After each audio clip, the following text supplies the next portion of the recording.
Qué rollo, quiero mandar un saludo a mi amigo Goodfella de parte de tu amigo Jaime Munguía. Un abrazo, carnal. Ánimo.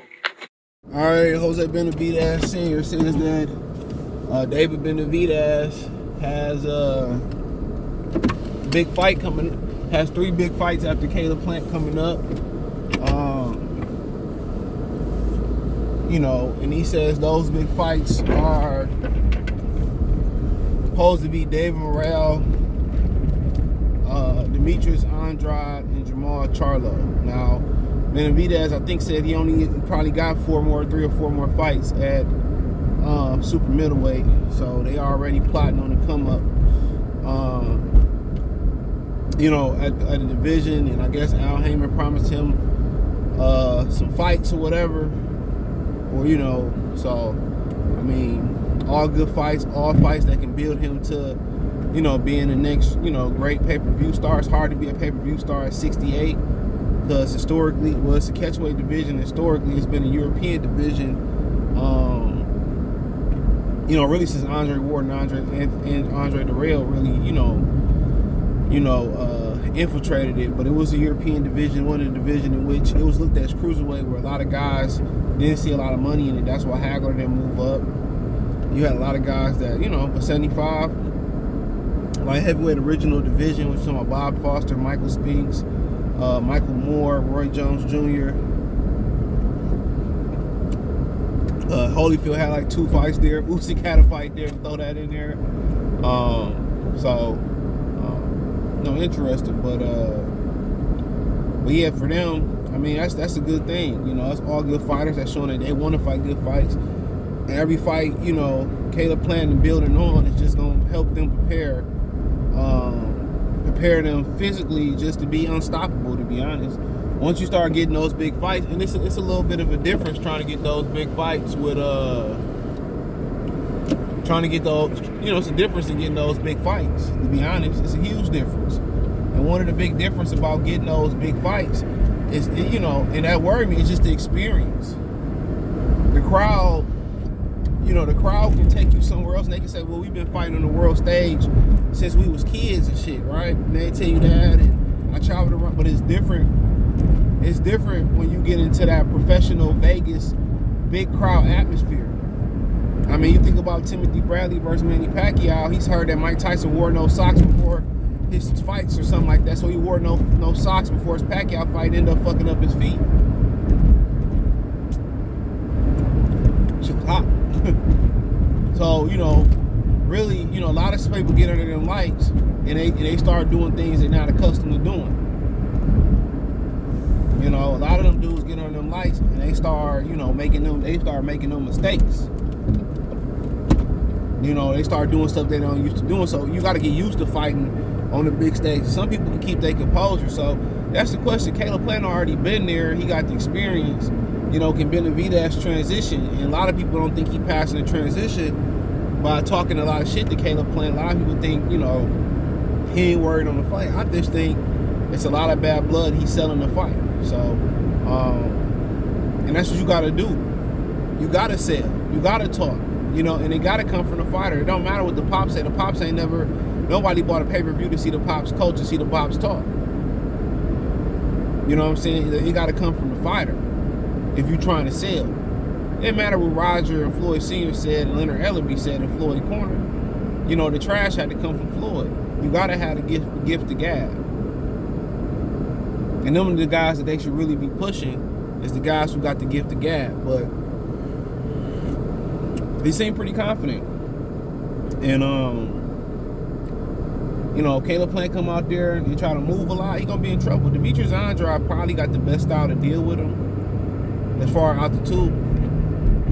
And that'd be a great fight. I think they're more likely they want the Morrell fight next. Morrell fight next. He got a really good style, but, you know, I don't know what was the difference between fighting now or fighting late last year and this year. Because it ain't like he fighting nobody different.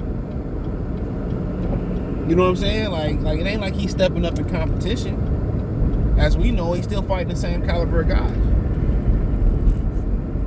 But Ronnie said he didn't feel like he's ready, so maybe they need some more repetition in the gym. But he one of the big guys that, you know, Plant ain't too far off in height from Benavidez neither. You know, But Morrell looked just as big as Benavidez. If you get in there with somebody that's just as big, I think it's gonna be good. I think that's gonna be a really good fight. He just don't have experience,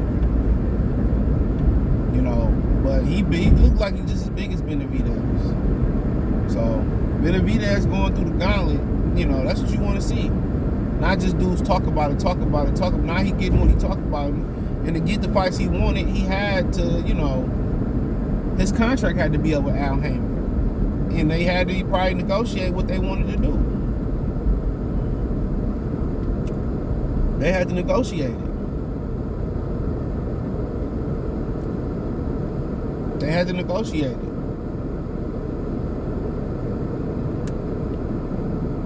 So they negotiated some good possible fights, and they fall through. I'm pretty sure his purse probably gonna stay around the same.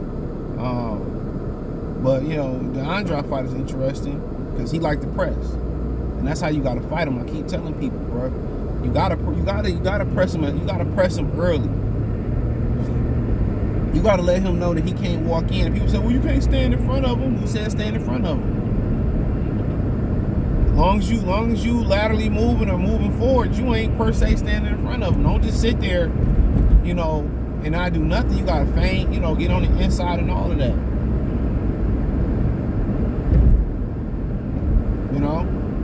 But you gotta press him, bro. You can't just sit there and box him. Everybody says, you gotta box him. That's what the fuck you want. You gotta mix in aggression. Boxing ain't gonna be enough. Because you can't move all night, especially Caleb Plant. At some point, you got to get his respect.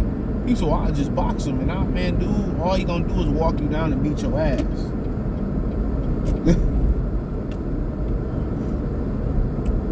And Andrade know how to go out there and set the tone. When Andrade go in there, he go out there in the first round, he set the tone. He let you know I can punch, you will respect me, then he'll go out there and box. That's how you got to do it. You can't just be on the back foot losing lateral movement versus this guy, bro. Unless your conditioning is A1. And then he don't waste no energy neither. That's the cool thing about David Benavidez. He don't waste no energy. He efficient. He take his time. And when it's time to exert energy, he make it count. He make sure he get you on the ropes, then he let his hands go. That's it, But, all them some good fights, bro. I can't lie. The Charlo fight, we'll see what he look like getting back in the ring. Charlo a big guy. Somebody was saying he got a 175-pound frame. Big guy with a great jab.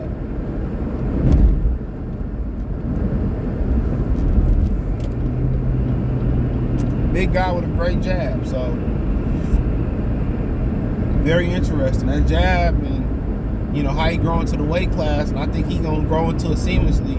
Not sure if his power gonna be there or whatever. But he gotta hit big dudes, so if they can get them 3 fights, man, they can put some pressure on Canelo Alvarez. But he already know if he gonna fight them or not, so it don't even matter. Short of Benavidez taking the mic away from him like Erislandy Lara did, I don't really think it matters. I don't think it's gonna matter.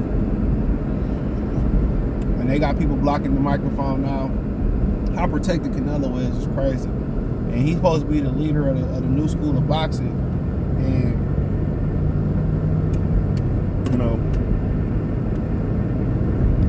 this is, he protected.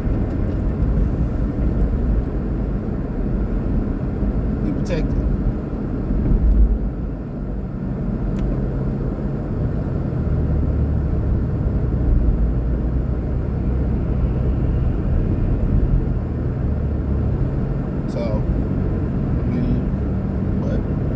Nobody in history fight everybody. Benavidez, he could apply some pressure, but Canelo Alvarez, man, he ain't looking to fight him. What's so fast? What's so crazy? He going out there trying to not forget the fans what they want and ran into Demetrius, somebody who was all wrong. At least you can drain Benavidez at 68 a little bit. You can't drain Bivol. You can't drain Bivol. So now he got to fight this motherfucker. He got to actually, press the metal and push. And he ain't, like I said before, he ain't that talented. Ain't shit special about him but his looks. Keep telling people that. He was in the 80s or the 90s, dude. Would be just the 70s. He'd be he would be a guy, a contender.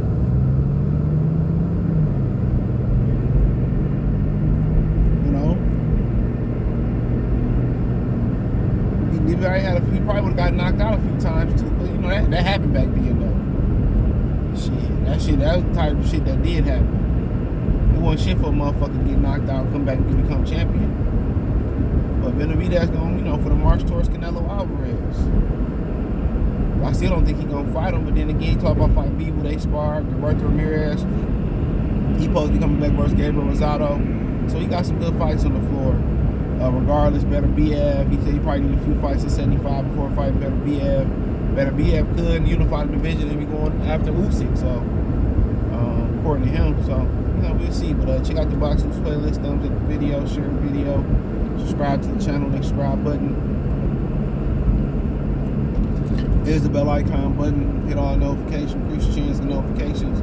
We go live or drop a video. Financially, want to support the channel, Cash App, $CJ Good 313. Shout out to GK Black for donating yesterday.